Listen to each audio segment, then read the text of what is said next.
Hi అండి. ముందుగా దేవుని వాగ్దానంతో స్టార్ట్ చేస్తున్నాను వీడియోని. సో ఇక్కడైతే ఇవాళ టమాటా పండు మిరపకాయల పచ్చడి మీకు చూపించబోతున్నానండి. ఇక్కడ మా ఇంటి ముందుకు వస్తే ఒక పావు కిలో ఎండుమిరపకాయలు, ఒక అరకిలో టమాటా తీసుకున్నాను నేను. సో వీటిని చక్కగా నీట్గా కడిగేసానండి వాటర్ తోటి. టమాటాలు అలాగే పండు మిరపకాయలను కూడా. సో ఆ తొడాలతోటి నేను వాష్ చేశాను. వాష్ చేసిన తర్వాత ఆ తొడాలని తీసేసి నీట్గా కాటన్ క్లాత్ మీద ఆరబోసాను అనమాట. మొత్తం తుడిచేసి ఒక 1 అవర్ అలాగా బయట వదిలేస్తే కనుక చక్కగా వాటర్ అనేది మొత్తం ఆరిపోతుందండి. దాని మీద కొంచెం నేను ఎండ తగిలేటట్టే పెట్టాను.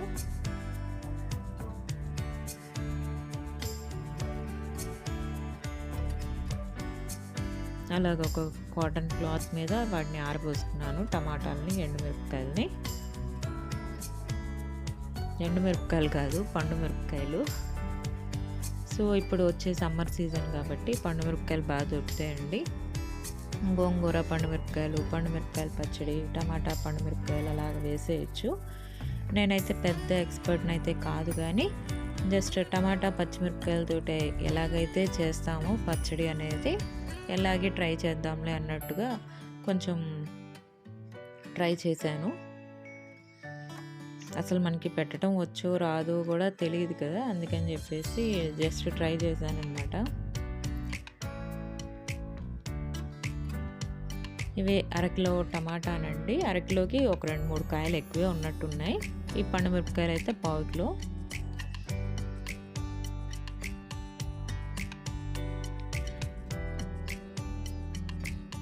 చూస్తున్నారు కదా, బయట వరండాలో నేను ఆరబోసాను అనమాట. ఒక 1/2 అవర్ అలా వదిలేస్తే లైట్గా ఎండబడుతుంది, గాలికి కూడా ఆరిపోతాయండి నీట్గా. మళ్ళీ తడి కనుక ఉంటే బూజు వస్తుంది అనేసి అంటారు కదా. సో అందుకని చెప్పేసి బయట కూడా ఆరబోసాము అంటే మనకు అదో తృప్తి అనమాట. సో ఇలా ఆరిపోయినాయండి నీట్గా. ఇంకా ఈ పండు మిరపకాయలని నేను డైరెక్ట్గా ఆయిల్లో కనుక వేసి మామూలుగా పచ్చి కూడా వేసుకోవచ్చు మిక్సీకి. అలా కాకుండా కొంచెం ఆయిల్లో కనుక మనం వేయించితే ఏమన్నా తడి అలా ఉన్నా కూడా కొంచెం ఎండిపోతుంది కదా అన్నట్టు నేను ఫ్రై చేద్దాంలే కొంచెం ఆయిల్లో అనేసి ఇక్కడ కట్ చేస్తున్నాను. డైరెక్ట్గా పండు మిరపకాయలు కనుక వేస్తే ఒక్కొక్కసారి పగిలిపోతాయి, చిట్లుతుంది కాబట్టి అది మళ్ళీ మన మొహం మీద పడుతుంది. అందుకని చెప్పేసి ఇలాగ హాఫ్ కట్ చేసి పక్కకు పెట్టానమాట. ఇంకొంచెం మిగిలిన పండు మిరపకాయలు కూడా కొంచెం తీసానండి పక్కకి. రేపు గోంగూర పండు మిరపకాయలు పచ్చడి చేసుకోవచ్చులే అన్నట్టు.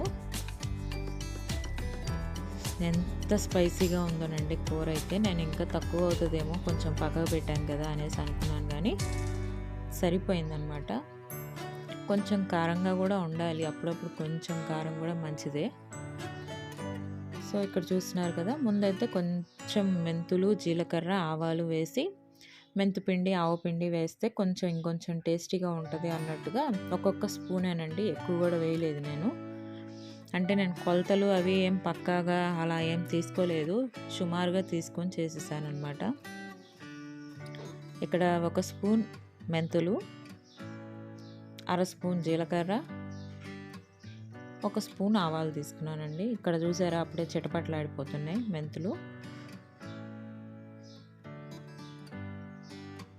సో వీటన్నిటిని కూడా లైట్గా ఫ్రై చేసి మిక్సీ జార్లోకి తీసుకున్నాను.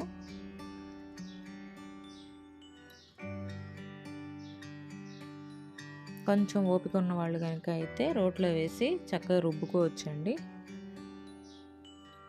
ఇంకా అది ఇంకొంచెం టేస్టీగా అనిపిస్తుంది. చూసారు కదా, ఇక్కడ కొంచెం జార్లోకి తీసేసుకున్నాను. ఇవి ఆరిపోయిన తర్వాత కొంచెం చల్లబడిన తర్వాత మిక్సీకి వేసుకుంటే పౌడర్ లాగా వస్తుంది. ఇక్కడ ఆయిల్ తీసుకున్నానండి. ఆయిల్లో ఈ పండు మిరపకాయలు అనేది కొంచెం లైట్గా ఫ్రై చేస్తున్నాను. ఏమన్నా తడి ఏమన్నా ఉన్నా కూడా పోతుందిలే అన్నట్టు. మామూలు పండు అలా కూడా వేసేసుకోవచ్చు, డైరెక్ట్గా వేసుకోవాలనుకునే వాళ్ళు.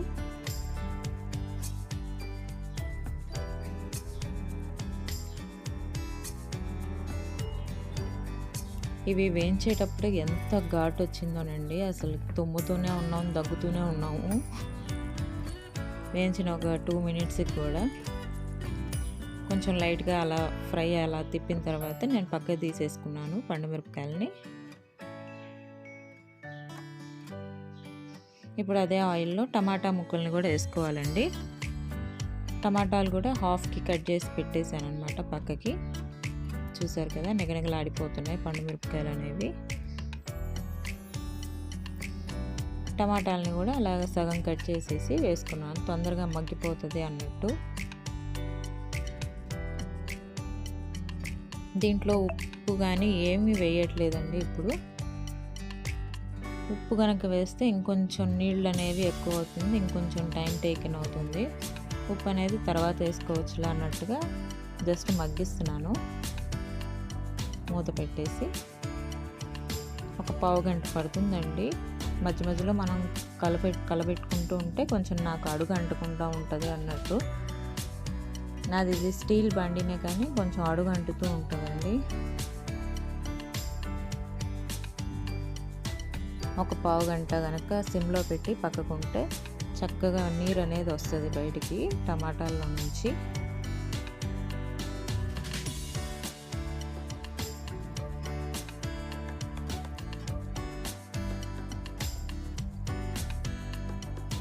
అప్పటికే కొంచెం మెత్తపడినాయి, కానీ ఇంకా గుజ్జుగా అయితే బాగుంటుంది అనేసి ఈ టైంలో కొంచెం చింతపండు అనేది వేసుకోవాలండి. ఇక్కడ 50 గ్రాముల కన్నా కొంచెం తక్కువే తీసుకున్నాను చింతపండు అనేది.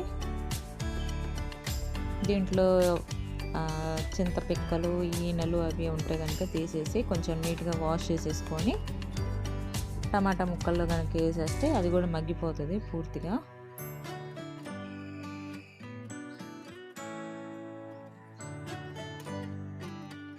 మళ్ళీ ఇలా చేసిన తర్వాత ఒక 10 నిమిషాలండి ఒక మూత పెట్టి కనుక ఇదైతే చక్కగా మగ్గిపోతుంది పూర్తిగా.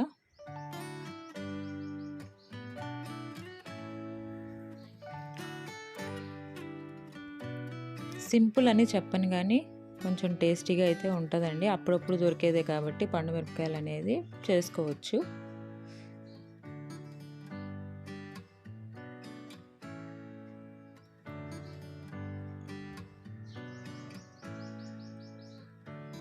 చూస్తున్నారు కదా, ఒక 10 మినిట్స్ తర్వాత అంత గుజ్జులాగా అయిపోయిందండి. ఇంకా ఈ టైంలో నేను స్టవ్ అయితే ఆఫ్ చేసేసాను. ఇది బాగా చల్లబడాలండి, కొంచెం చల్లారితే అప్పుడు మనం మిక్సీకి అనేది వేసుకోవచ్చు. దీన్ని అయితే పౌడర్ చేసి పెట్టుకోవాలండి ఫస్ట్. ఈ మెంతిపిండి, కొంచెం ఆవు పిండి అనేది ఉంటుంది కదా,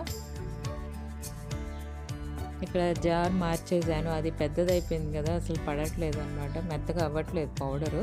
సో చిన్నది జార్లో వేసి పౌడర్ చేసుకున్నాను.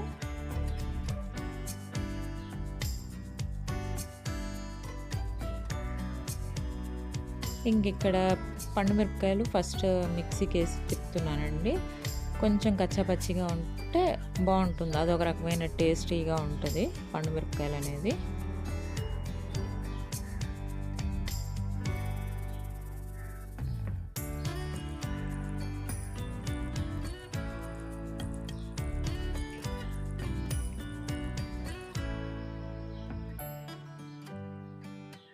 చూస్తున్నారు కదా, చాలా సూపర్ రెడ్డిష్ కలర్లో ఉందండి పండుమిరపకాయలు అయితే.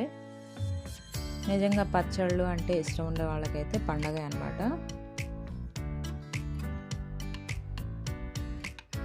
ఇక్కడ పండుమిరపకాయలు ఇలా గ్రైండ్ చేసి పెట్టుకోవాలి, కొంచెం కచ్చా పచ్చిగానే అయితే బాగుంటుంది.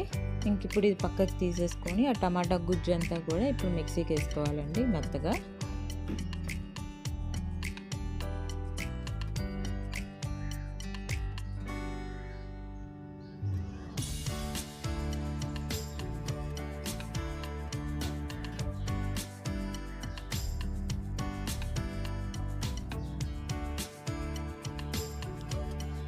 ఇప్పుడు ఈ టమాటా గుజ్జు అంతా కూడా వేసేస్తున్నాను. ఆ కింద కొంచెం లైట్గా అడుగు అంటుకుంది అనుకున్నాను, కానీ అది చింతపండు అండి. చింతపండు వేసిన తర్వాత కొంచెం కింద అది అతుక్కుపోయింది చింతపండు అనేది.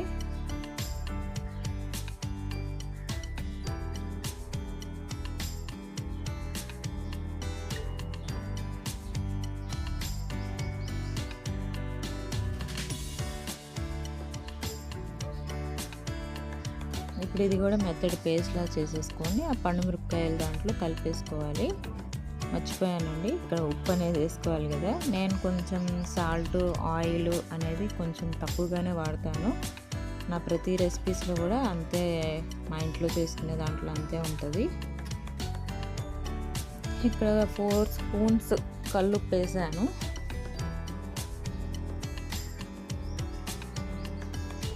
మీకు కనుక ఇంకొంచెం సాల్ట్ పడుతుంది అనుకుంటే ఇంకొంచెం వేసుకోండి. మామూలుగా ఇలాంటి పచ్చళ్ళల్లో సాల్ట్, పులుపు, ఆయిల్ అన్నీ కరెక్ట్గా ఉండాలంట, లేకపోతే పచ్చడి అనేది పాడైపోతుంది అంటారు కదా.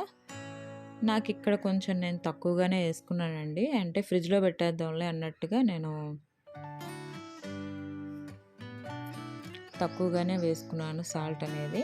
అయినా కూడా సరిపోయింది. కొంచెం నేను తక్కువ తింటాను కాబట్టి సరిపోయింది.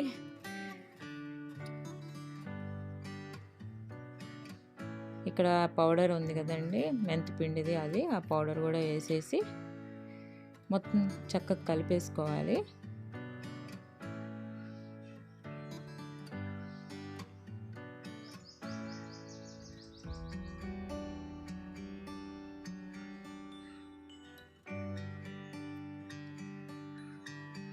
ఇది మొత్తం కలిపేసుకున్న తర్వాత కొంచెం ఆయిల్లో తాలింపు అనేది వేసుకోవాలండి. శనగ నూనె వాడితే కనుక ఇంకొంచెం టేస్టీగా ఉంటుంది.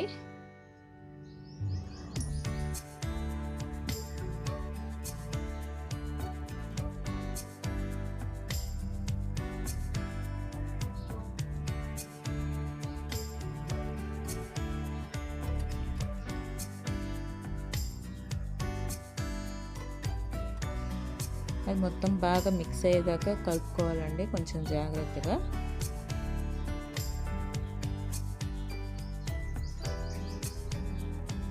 ఒకవేళ మీకు ఉప్పు మీకు తగినంత తెలుస్తుంది కాబట్టి, వంటలు చేసే మనకి ఎంత ఉప్పు అనేది తెలుస్తుంది కాబట్టి సరిపోతుంది. కొలతలు అయితే కనుక ఇంకొంచెం పర్ఫెక్ట్గా వస్తుంది. సో ఇక్కడ నేను తాలింపు కోసం శనగ నూనె ఉంటే కనుక అది వేసుకోండి. నేను ఇక్కడ మామూలు ఆయిల్ వేస్తున్నాను. దీంట్లో ముందుగా తాలింపు గింజలు వేస్తున్నాను, తెలుసు కదా, ఆవాలు, మినపప్పు, శనగపప్పు, జీలకర్ర, అవే ఒక 2-3 ఎండుమిరపకాయలు కూడా వేసాను. చిన్నులపాయలు అనేది వేసుకోవాలి. పచ్చళ్ళల్లో చిన్నులపాయలు చాలా టేస్టీగా ఉంటాయండి. అవి మన హెల్త్కి కూడా చాలా మంచిది. ఇక్కడ ఒక 10-12 తీసుకున్నాను చిన్నులపాయలు అనేవి. వాటి పైన పొట్టు కూడా తీసేసాను. ఇవి కూడా కొంచెం వేగిన తర్వాత ఎండుమిరపకాయలు అనేది వేసుకోవాలండి.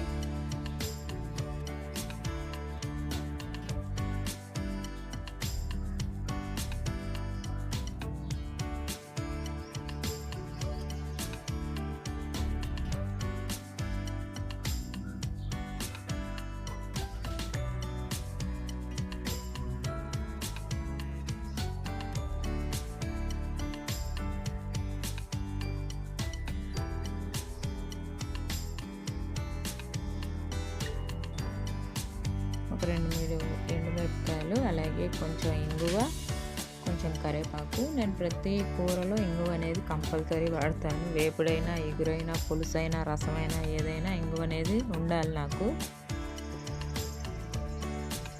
కానీ పచ్చళ్ళలో ఇంగువ వేస్తే టేస్టీగా ఉంటుంది.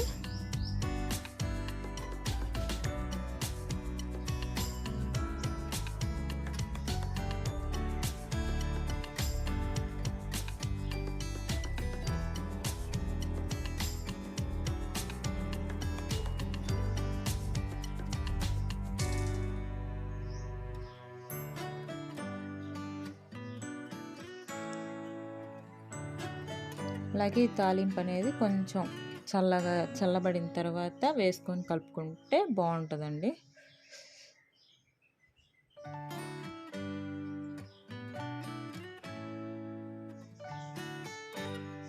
కొంచెం సేపు ఒక 3 మినిట్స్ కనుక పక్కన పెట్టామంటే కొంచెం చల్లబడుతుంది ఆయిల్ అనేది. ఇంకా అప్పుడు వేసి మనం పచ్చళ్ళు కలిపేసుకోవచ్చు.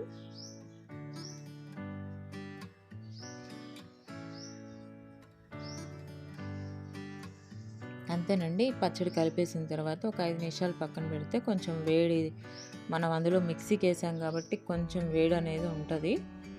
కొంచెం చల్లగా అయిన తర్వాత మనం జార్లోకి కానీ అలాగా ఏమన్నా డబ్బాలోకి తీసి పెట్టుకుంటే పక్క పెట్టుకొని వాడుకోవచ్చండి. ఇంకా బయట ఉంటే బూజు పడుతుందా లేదా అనేది నాకు తెలీదు, ఎందుకంటే నేను ఫస్ట్ టైం చేస్తున్నాను కాబట్టి.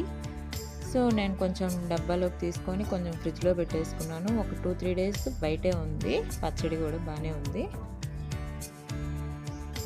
సో చూస్తున్నారు కదా, అలా మొత్తం బాగా కలిపేసుకోవాలండి.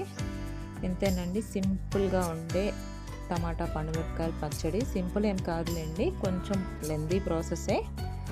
కాకపోతే ఒక 1 వీక్ అయితే ఉంటుంది కదా అట్లల్లోకి ఇడ్లీలోకి వేసుకొని తినడానికి.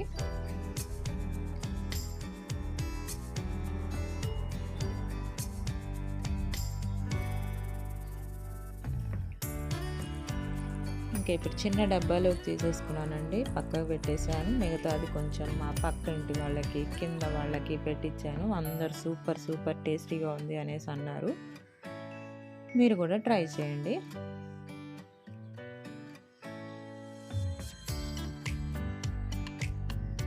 అంతేనండి, నా వీడియో కనుక నచ్చితే తప్పకుండా లైక్ చేయండి, అలాగే కామెంట్ కూడా చేయండి.